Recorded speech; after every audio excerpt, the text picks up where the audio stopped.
Halo Moms, dengan saya Dr. Yoga Yandika. Sekarang kita akan bahas tentang menyusui.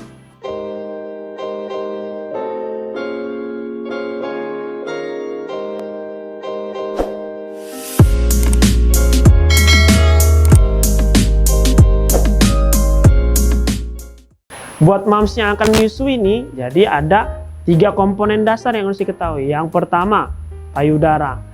Jadi kalau misalkan moms nih, bayangin payudara moms nih kayak pabrik. Contoh pabrik kue. Kita kalau punya pabrik kue, kita akan bikin kue kalau misalkan ada yang mesen kue. Payudara juga akan sama. Dia akan bikin ASI kalau ada yang minta ASI. Jadi prinsipnya ada permintaan, ada produksi. Ada demand, ada supply. Jadi nanti jangan kaget kalau misalkan anak moms ini nangis terus tiap 10-15 menit buat minta susu.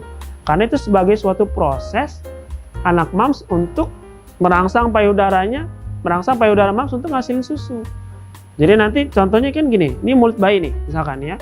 Ini puting. Jadi mulut bayi nempel. Set. Dia akan apa? Cep cep cep. Nanti puting ini pinter nih. Dia akan ngasih perintah, ada isapan bayi. Tolong dong ngasilin susu. Nah, dia ngasih perintah di kepala. Oke, saya akan ngasilin susu. Keluar mandornya. Buat merangsang si pekerja yang ada di payudara ini bikin ASI. Mandornya itu namanya hormon prolaktin. Jadi si mandor ini keluar nih. Ayo bikin ASI, bikin ASI. Dibikin ASInya. Terbentuklah ASI. Nah, setelah ASI ini jadi, ASInya harus diantar. Kalau kita punya kue, pabrik, dia harus didistribusiin. Ada distributornya. Nah, yang mandorin si distributor tadi, hormonnya namanya oksitosin. Oksitosin keluar, keluar. Ayo anterin. Ini ada 10 nih pesanan, antar 10. Keluar si ASInya, ngalir. Keluarnya lewat puting dan areola. Jadi ke puting itu yang bagian yang nonjol, areola itu yang hitam-hitamnya. Keluar lewat situ. Nah, supaya dia bisa keluar dengan baik, prinsip yang kedua, komponen yang kedua. Perlekatan saat menyusui. Jadi mulutnya nempelnya benar nggak? Nah, kalau untuk perlekatan nih, coba kita lihat nih gambar di sebelah nih. Nah, kita lihat gambarnya nih. Jadi perlekatan yang benar itu syaratnya yang pertama, kita lihat gambar. Hidung harus nempel ke payudara ibu. Jadi hidung nempel nih, benar-benar nempel. Syarat yang kedua, bibir bawahnya ngeceber tuh. Lihat, nutupin semua areolanya. Sehingga areola yang terlihat hanya 1/3 bagian aja. Jadi mulutnya nutupin hampir 2/3 bagian areola. Yang ketiga, dagu nempel. Dagu nempel. Nah, ini kita lihat gambar yang salah nih. Pelekatan yang sering terjadi kalau misalkan bayi menyusui atau ibu menyusukan bayinya ke payudara ibu. Coba lihat gambar yang sebelahnya. Gambar yang sebelahnya kita lihat hidungnya jauh.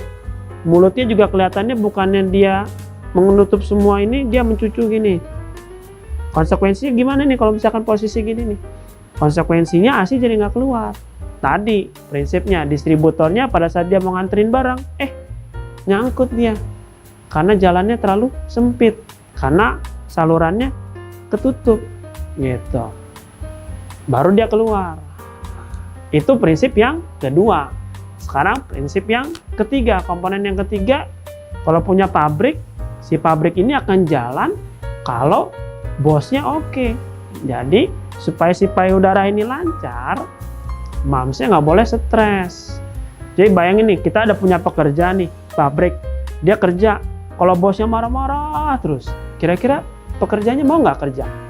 Nggak ada yang mau kerja. Gitu. Jadi kalau misalkan momsnya stres, si tadi tuh mandor yang prolaktin nggak keluar. Oksitosin juga nggak keluar. Sehingga ASI juga jadi nggak terproduksi dengan baik dan nggak lancar.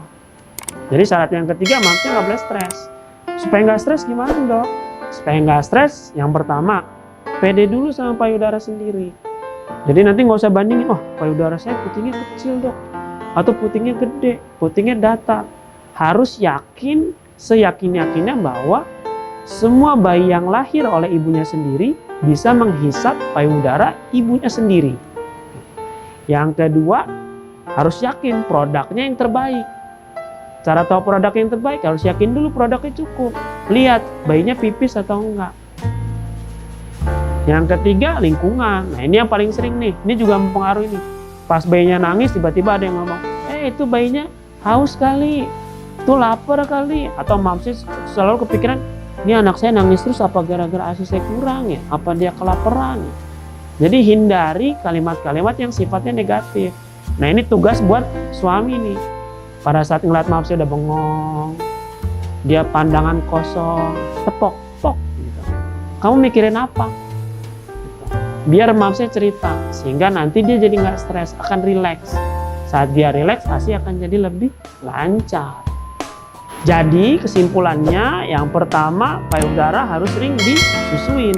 Yang kedua, nempel harus benar, lihat gambar, cocokkan gambar. Yang ketiga, ibunya tidak boleh stres. Semoga video ini bermanfaat. Terima kasih. Salam sehat.